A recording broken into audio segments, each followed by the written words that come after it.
സുരേഷിൻ്റെ ലക്ഷ്മി എന്ന് പറയുന്നത് സുരേഷിൻ്റെ ആദ്യ കുഞ്ഞ്. സുരേഷ് എൻ്റെ അടുത്ത് പറഞ്ഞു, ലക്ഷ്മി ഉണ്ണിബാവ കേട്ടാണ് ഉറങ്ങുന്നത്.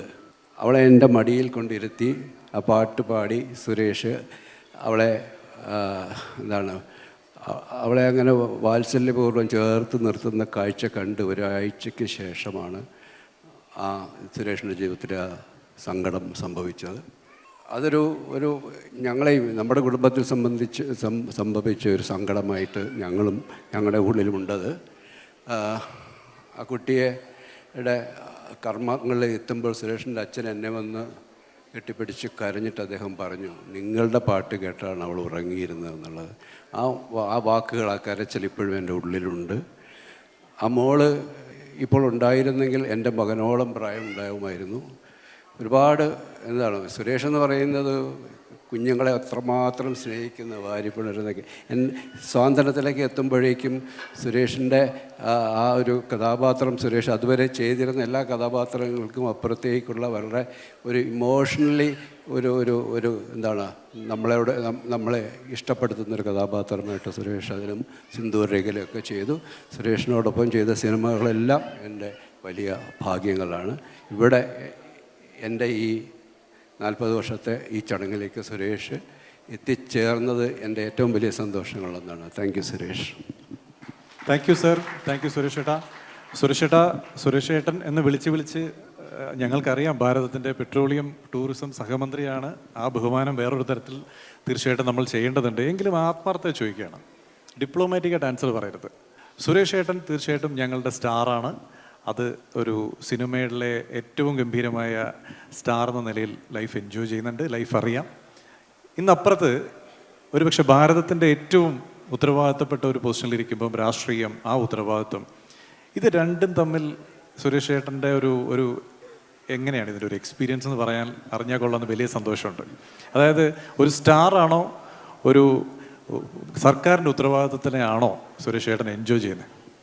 അതിനെക്കുറിച്ച് അങ്ങനെ പറയാൻ പറ്റുന്ന ഒരു വേദിയാണോ എന്ന് തന്നെ എനിക്ക് സംശയമുണ്ട്. ഇനി അത് പറഞ്ഞാൽ മനസ്സിലാവുന്ന അങ്ങനെ ഒരു അവസ്ഥ ഇവിടെ ഉണ്ടോ എന്നും എനിക്ക് സംശയമാണ്. സിബി സാറിൻ്റെ അസോസിയേറ്റ്സുകളുടെ എല്ലാം കൂടിയുള്ള ചോദ്യമാണ്. എല്ലാവരെയും അറിയാം, കാമറായയിലോട്ട് നോക്കരുത് ആളിനെ അറിയാം, എല്ലാവരെയും അറിയാം. ജോസ് തോമസ് എന്നെ വെച്ച് സിനിമ ചെയ്തിട്ടുണ്ട്. ഞാൻ നേരത്തെ സംസാരിച്ചപ്പോൾ പറഞ്ഞതിലൊരു ചെറിയ അബദ്ധം പറ്റിയെന്ന് എനിക്ക് തോന്നുന്നു. ആദ്യത്തെ സിനിമ പരമ്പരയാണ്. അന്ന് ലക്ഷ്മി വയറ്റിനുള്ളിലാണ്. അതെ, അത് ഞാൻ വിട്ടുപോയതാണ്. അതിനുശേഷം ലക്ഷ്മി ജനിച്ചു കഴിഞ്ഞിട്ടാണ് സാന്ത്വന.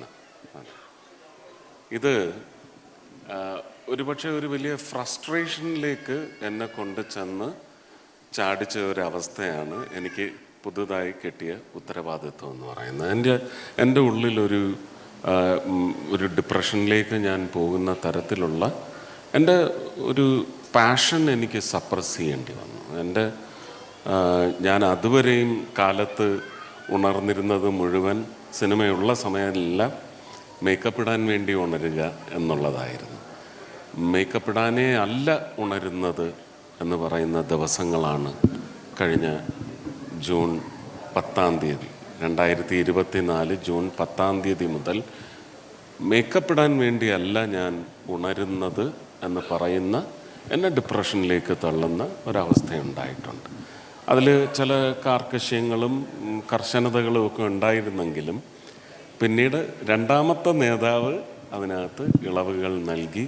ഇപ്പോൾ എനിക്കെൻ്റെ പാഷൻ അതിനകത്ത് ഏർപ്പെട്ടുകൊണ്ട് തന്നെ എനിക്ക് വെൻറ്റ് ഔട്ട് ചെയ്യാൻ സാധിക്കുന്നതിൽ ഒരു സ്വഭാവ ഗുണങ്ങളൊക്കെ എല്ലാവർക്കും അനുഭവത്തിൽ ഇപ്പോൾ വരുന്നുമുണ്ട്. ഇപ്പോൾ ഐ എം ഹാപ്പി. ഞാൻ രണ്ടും ചെയ്യുന്നുണ്ട്. തീർച്ചയായിട്ടും സുരേഷ് ഏട്ടൻ ഈ രണ്ട് ഉത്തരവാദിത്തങ്ങളും ചെയ്യാൻ കഴിയട്ടെ. ഞങ്ങൾക്കറിയാം പ്രധാനമന്ത്രിയുടെ പ്രിയപ്പെട്ടവനാണ് ഞങ്ങളുടെ സുരേഷ് ഏട്ടൻ എന്ന്. അത് ഞങ്ങൾക്കും ഒരു ബലമാണ്, ശക്തിയാണ്. തീർച്ചയായിട്ടും സുരേഷ് ഏട്ടൻ്റെ എല്ലാ ഭാവി പ്രവർത്തനങ്ങൾക്കും ഒരു ഡിപ്രഷനും ഉണ്ടാവാതിരിക്കട്ടെ. അങ്ങനെ എപ്പോഴെങ്കിലും ഉണ്ടായാൽ ദിലീപേട്ടൻ ഇഷ്ടം പോലെ സിനിമകൾ ചെയ്തു വെച്ചിട്ടുണ്ട് ചിരിക്കാനുള്ളത്. അതങ്ങോട്ട് ഇട്ട് കാണുന്നു അല്ലേ?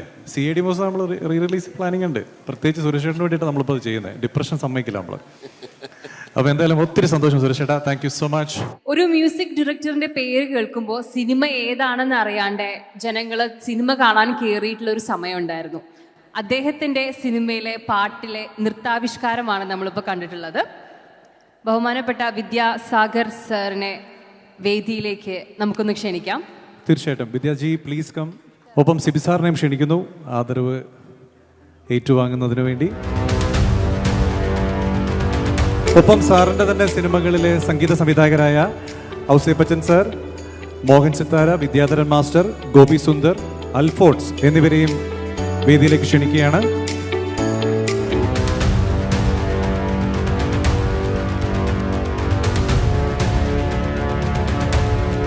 എല്ലാവരെയും റെപ്രസെന്റ് ചെയ്തുകൊണ്ട് വിദ്യാജി രണ്ടു വാക്ക് സംസാരിക്കണം.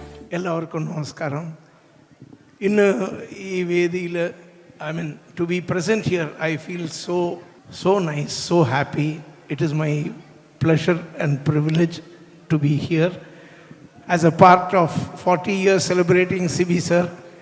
So Sibi sir na enakku mumbottu arinya ethriyo per vanditte they have told so many beautiful memories, but my memories will be very musical.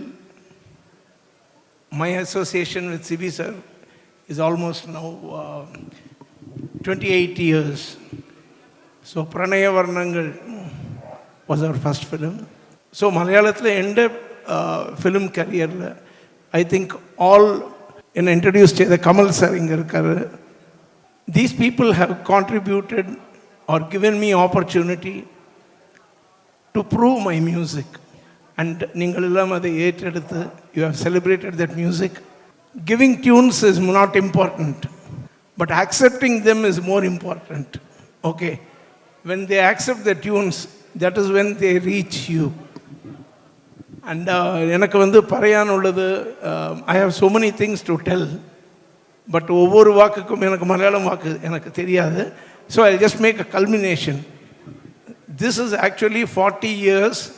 I see this as a culmination of 40 years of hope, success, failure, tears, happiness, love.